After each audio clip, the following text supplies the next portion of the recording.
Mes chers compatriotes, plus que quelques heures nous séparent de la nouvelle année, laissant derrière elle 2 mois riches en événements, tant dans la vie de la nation que dans celle de chacune et de chacun de nous. Il m'est agréable en ce moment d'apporter toute ma compassion à celles et ceux qui ont perdu des êtres chers.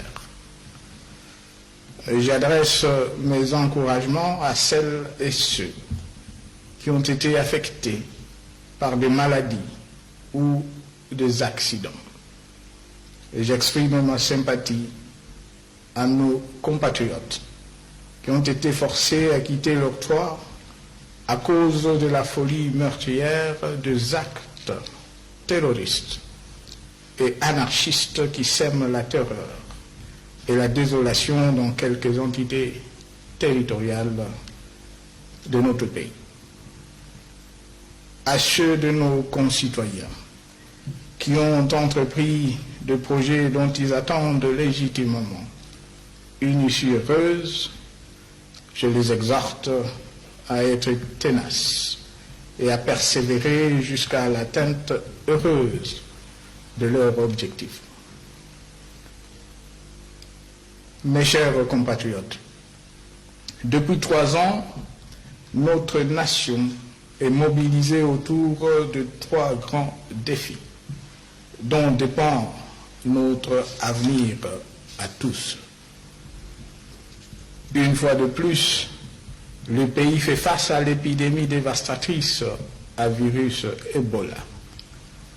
Après avoir été vaincu à l'Équateur, elle met à rude preuve l'expertise et la détermination de nos professionnels de santé à Beni et à Butembo, dans le Nord Kivu.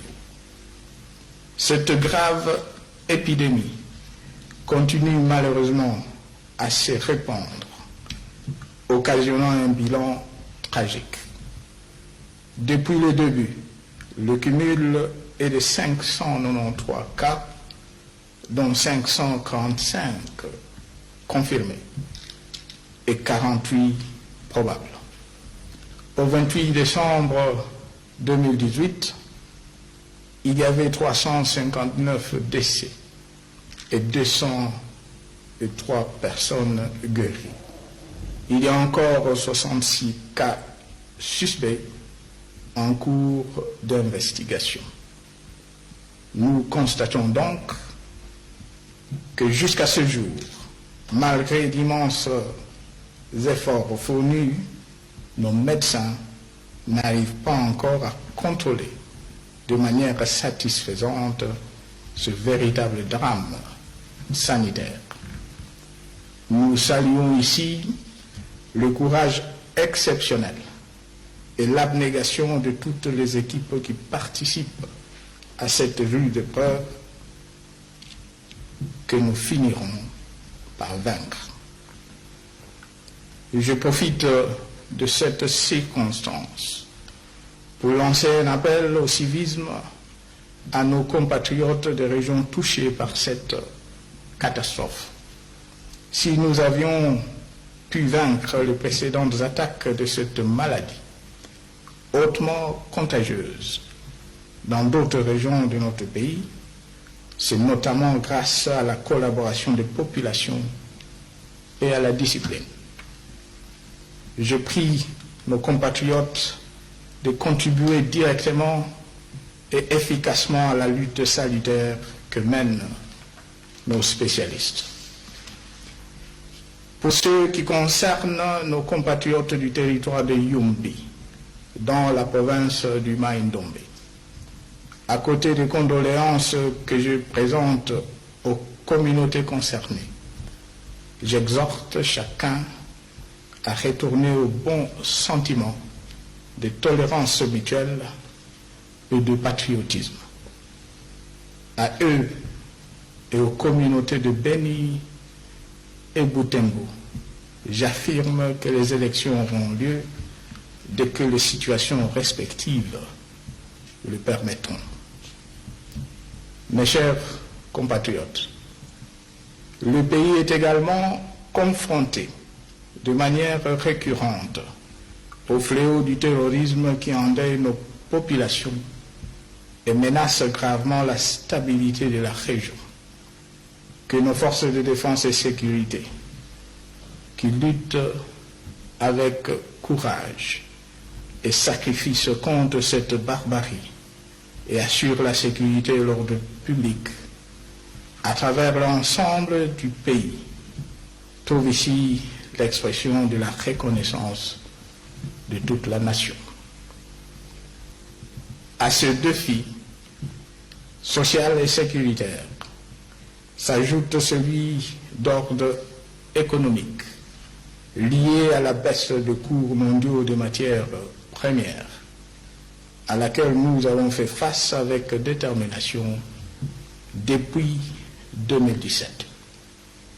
Les réformes entreprises ces dernières années ont permis à notre pays non seulement de relever le niveau de recettes publiques et de l'offre de devises, mais également de relancer la croissance. De 2,4% en 2016, nous sommes passés à 3,7% en 2017, pour clôturer l'année finissant avec une prévision de 4,2%. Chers compatriotes, il est évident qu'au plan politique, le défi majeur demeure l'organisation du troisième cycle électoral historique à plus d'un titre. Assumé à hauteur de 90% en 2011, nous nous sommes engagés cette année pour la toute première fois de notre histoire à financer nous-mêmes entièrement notre processus électoral. Il s'agit pour nous d'un effort visant à soustraire notre pays des ingérences étrangères susceptibles de contrarier la volonté d'autodétermination de notre peuple. Chers compatriotes, il n'y a pas de doute, la République démocratique du Congo est aujourd'hui non seulement une république, mais bien plus une démocratie. Il s'agit là d'un deuxième acquis à préserver, après celui nous légué par le père de l'indépendance, à savoir un pays libre et uni. Vous ne me contredirez pas.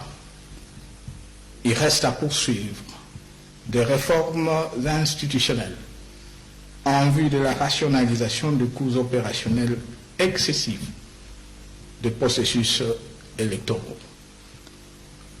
En ce moment où s'ouvrent dans quelques heures les différents scrutins de ce cycle électoral, je voudrais rassurer notre peuple que ce processus est véritablement le sien.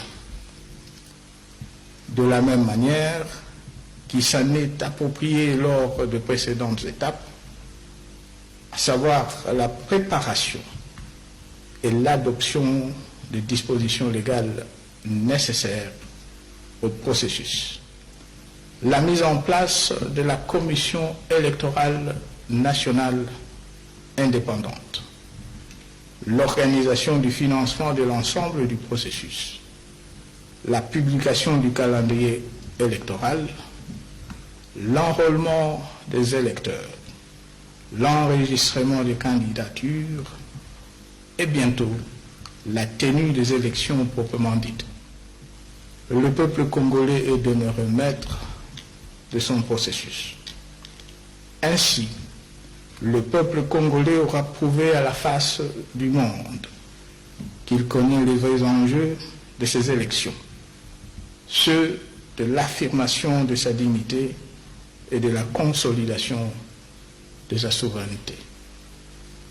Je voudrais en outre rassurer notre peuple que les dispositions ont été prises avec le gouvernement pour sécuriser toutes les parties prenantes au processus, candidats comme électeurs, y compris les observateurs. C'est ici aussi le lieu d'en appeler au respect des règles du jeu. Notre Constitution et toutes les parties aux différents accords l'ont reconnu, ne confère la compétence d'organiser les scrutins et d'en publier les résultats qu'à la Commission électorale nationale indépendante. Elle seule et in fine à la Cour constitutionnelle. Chers compatriotes, à la veille du jour de l'an, j'ai instruit le ministre de la Justice de mettre en exécution les mesures de grâce que j'ai prises en faveur de certaines catégories de prisonniers. Mes chers compatriotes, la République démocratique du Congo n'a pas besoin de détruire le bel élan de stabilité et de croissance pris grâce aux efforts de chacun et de tous. La République démocratique du Congo veut consolider sa démocratie, aller vers son développement et améliorer les conditions de vie de sa population. La République démocratique du Congo veut demeurer un pays ouvert, soucieux d'établir des relations de partenariat justes, équitables et respectueuses de la dignité humaine et de l'égalité souveraine des États. Que la grâce de notre Dieu et sa paix demeurent sur la République démocratique du Congo. Bonne et heureuse année, mesdames et messieurs, je vous remercie.